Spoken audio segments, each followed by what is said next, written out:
Our next film is a 1968 commentary on race relations in the United States, set against the backdrop of a zombie uprising. And you can watch it for free on the new free streaming app Momitu.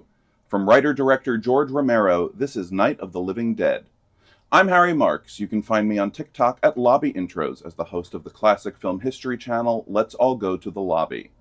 Night of the Living Dead tells the story of a group of people in rural Pennsylvania, just trying to survive the night, as a horde of reanimated corpses attempt to breach their farmhouse shelter and devour them.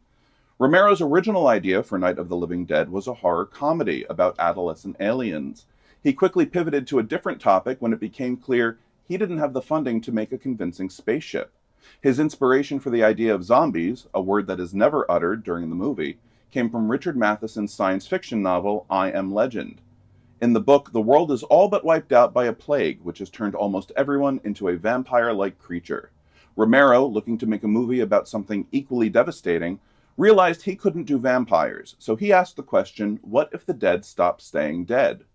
Leading the ensemble is Duane Jones, who plays Ben, the lone black character among a cast of white actors.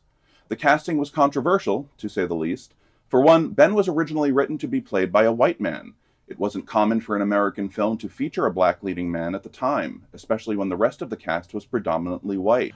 According to Romero, Jones was cast as Ben simply because he had performed the best at his audition. However, given the political climate in America at that time, it's hard not to see how that choice might have been made deliberately. Night of the Living Dead is often viewed by scholars as an allegory on race relations in America, and the film's shocking ending seems to drive that point home. It would not have had the same poignancy with a white actor as the lead. And so, whether he meant to or not, Romero didn't just launch the modern zombie genre. He also left a lasting mark on America's civil rights movement. Night of the Living Dead premiered on October 1st of 1968 in Pittsburgh, Pennsylvania, 1 month before the implementation of the MPAA rating system. It was a stark departure from horror films and creature features of the past. This wasn't a gimmicky castle picture with a skeleton on a string.